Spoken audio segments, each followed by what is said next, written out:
selalu di pengusaha lagi senyum Smoi Bus Solution. Biar apa? Iya betul, biar inspirasi gitu kan ya. Soalnya kayak gini, kita baca bareng ya. Aral merupakan seorang diaspora di luar negeri. Suatu ketika ia melakukan perjalanan ke Indonesia dan singgah di kampung halamannya. Saat dia melihat masyarakat di kampungnya masih memiliki ekonomi yang rendah, sementara sumber daya alam yang tersedia cukup banyak, tetapi belum dikelola dengan baik, Aral memutuskan untuk mengadakan pelatihan usaha bagi masyarakat di kampungnya. Sikap Aral tersebut sejalan dengan pengamalan Pancasila, tepatnya sila K, A ke-1, B ke-2, C ke-3, D ke-4, E ke-5.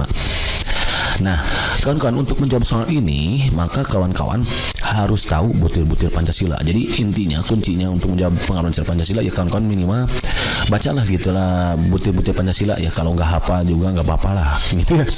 Minimal dibaca dulu, cari tahu dulu, dipahami apa sih perbedaannya butir-butir Pancasila di setiap silanya gitu. Nah, untuk kasus nomor 1 ini jawabannya adalah sila kelima kawan-kawan ya. Kenapa sila kelima? Karena di butir Pancasila di sini ada nih lebih tepatnya masuk ada sila kelima itu ada 11 butir ya, mulai dari mengembangkan perbuatan yang luhur yang mencerminkan sikap dan suasana kekeluargaan dan kegotong royongan. Jadi sila kelima itu ada yang kegotong royongan kawan-kawan ya. Jadi perbuatannya yang luhur. Nah, ini juga bisa masuk ke sana ya tadi, karena perbuatan yang dilakukan oleh si Aral tadi. Aral itu siapa? Ya Aral, ada yang Ariel gitu ya. Itu mengembangkan sikap perbuatan yang luhur kawan-kawan. Mengembangkan sikap adil terhadap sana nggak masuk ya untuk tadi mah ya. Menjaga keseimbangan terhadap kewajiban bukan. Menghormati hak orang lain juga nggak masuk.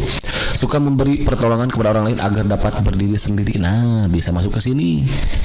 Bisa mengembangkan perbuatan yang luhur juga boleh lah, tapi agak kurang gitu. Tapi yang lebih cocoknya itu di sila kelima, butir kelima, memberikan pertolongan kepada orang lain agar dapat berdiri sendiri. Kan tadi si Aral memberikan pertolongan dengan memberikan pelatihan, itu dia berarti setelah menolong warga di kampungnya agar dapat berdiri sendiri, sehingga nanti ekonominya meningkat gitu ya, karena sebelumnya kan dikatakan rendah katanya.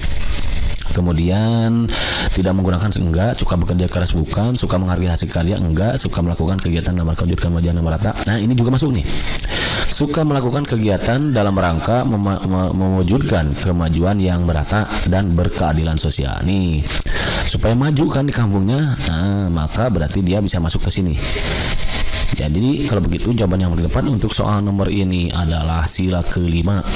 1, karena dia dengan mengadakan pelatihan si Aral ini di kampungnya, berarti dia telah berusaha memberikan pertolongan kepada masyarakat sekitarnya agar berdiri sendiri kan, masyarakat di kampungnya. Nah, yang kemudian berikutnya adalah suka melakukan kegiatan. Nah, dia melakukan kegiatan pelatihan, berarti dia melakukan kegiatan yang mewujudkan kemajuan yang merata dan berkeadilan sosial. Begitu kan ya. Jadi jawaban yang tepat itu untuk soal nomor ini adalah sila ke-5. Begitu kan? Understand? Idam, mantap. Next, soal nomor 2. Oh sorry, nomor 2 ini, sorry salah yang ngetiknya. Siapa yang ngetik? Mang Akil. Ini seperti salah Mang Age ya. Soal nomor 2 nih. Soalnya kayak gini, kita hadapi bareng-bareng ya.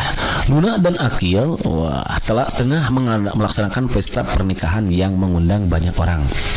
Timbulnya kerumunan dari acara tersebut sangat tidak sesuai dengan kondisi Indonesia saat ini, yaitu pandemi COVID-19. Nah, kita kan sedang pandemi, sementara Luna dan Akil mengadakan pesta pernikahan gitu. Selain itu, pemerintah sedang memberlakukan aturan mengenai pemberlakuan pembatasan kegiatan masyarakat atau PPKM sebagai hasil musyawarah. Nah, ternyata saat melaksanakan pesta pernikahan ini sedang memberlakukan PPKM juga atas hasil musyawarah tentunya ya.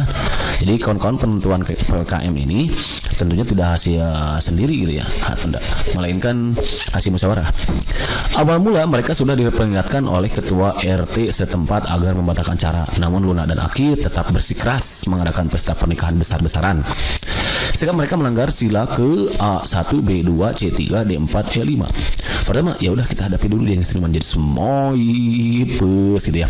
Solution. Biar apa? Iya betul, biar ada stresi gitu kan ya. Lagi-lagi Maki katakan kawan-kawan, untuk menjawab soal ini ya kita harus tahu butir-butir Pancasilanya untuk setiap silanya gitu kan. Namun kebetulan di sini ada kata musyawarah. Kalau ada kata musyawarah enak gitu, nggak makin jauh dari sila keempat gitu kan ya. Enak kebetulan ya di sini. Pokoknya kalau ada kata musyawarah, demokrasi itu masuknya sila keempat.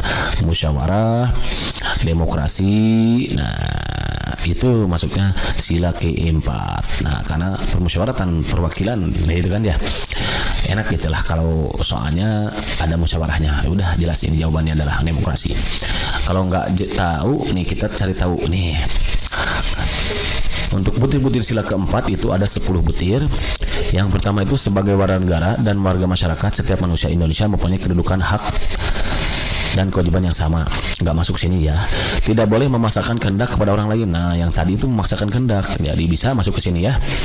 Dengan bersikeras ingin mengadakan pesta secara besar-besaran, dia telah berarti memaksakan kehendak kepada orang lain. Memaksakan kehendak dalam berpendapat, misalkan dalam berdiskusi, berarti kita telah melanggar sila keempat. Mengutamakan musyawarah dalam mengambil keputusan untuk kepentingan bersama, nggak masuk. Musyawarah untuk mencapai mukat diliputi oleh semangat kekeluargaan. Enggak. Menghormati dan menjunjung tinggi setiap keputusan yang dicapai sebagai musyawarah. Nah, yang ini yang tadi lebih tepatnya ya. Kan tadi hasil musyawarah katanya. Nih, hasil musyawarah nih. Kalau hasil musyawarah kita langgar, nah, tidak dihormati dan tidak junjung tinggi, berarti kita telah melanggar sila keempat butir kelima. Dengan itikat baik dan rasa tanggung jawab menerima dan melaksanakan hasil keputusan tersebut. Nah, dia tidak mempunyai itikat baik untuk menerima dan melaksanakan hasil keputusan rapat. Bisa juga ke sini, tapi lebih tepatnya ke sini sih ya, nomor sila keempat, nomor butir kelima gitu. Di dalam musyawarah diutamakan kepentingan bersama di atas kepentingan pribadi dan golongan. Nah, enggak, karena ini bukan dalam kasus musyawarah ya. Musyawarah dilakukan dengan akal sehat dan sesuai dengan hati nurani. Nah, bukan.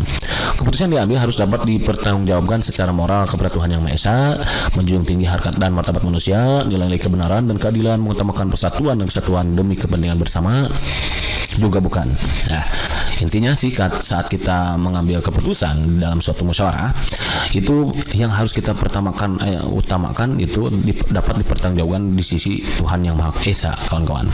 Jadi jangan sembarangan ketika kita mengambil suatu keputusan asal enak aja misalkan itu asal terlihat baik. Nah, sementara kita tidak, padahal yang paling penting itu yang paling penting itu dapat dipertanggungjawabkan kepada Tuhan Yang Maha Esa. Memberikan kepercayaan kepada waki-waki yang dipercayai untuk bukan. Jadi lebih tepatnya untuk soal yang tadi itu melanggar sila keempat bisa butir 5, 1, 2 atau 6, tapi lebih tepatnya ke butir 5 karena tidak menghormati dan menjunjung tinggi setiap keputusan yang dicapai sebagai hasil musyawarah. Jadi kuncinya harus tahu butir-butir Pancasila, kecuali untuk sila keempat lah. Kalau ada kata musyawarah sudah jelas itu jawabannya yang sila keempat. Begitu kan kawan? Understand? Idam jadi mantap. Kalau mantap nih soal nomor curi mana curi? Ini salah lagi nih. Nomor C. Di sini sudah selesaikan semua masalah. Namun apa masalahnya belumnya? Stay butuh susru gitu ya. Selalu ada masalah dengan cuma di semoi pus solution. Biar apa? Iya betul, biar inspirasi gitu kan ya. Soalnya kayak gini, kita baca bareng ya.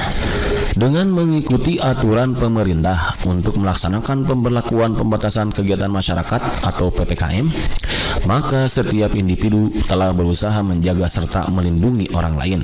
Hal itu selaras dengan pengamalan Pancasila sila ke-1, B2, C3, D4, E5. Nah, lagi-lagi makin katakan kita harus tahu butir-butir Pancasila untuk setiap silanya. Kata kuncinya di sini adalah kita harus berusaha menjaga serta melindungi orang lain. Nah, kalau menjaga serta melindungi orang lain ini kemungkinan masuknya ke nilai kemanusiaan berarti. Berarti sila kedua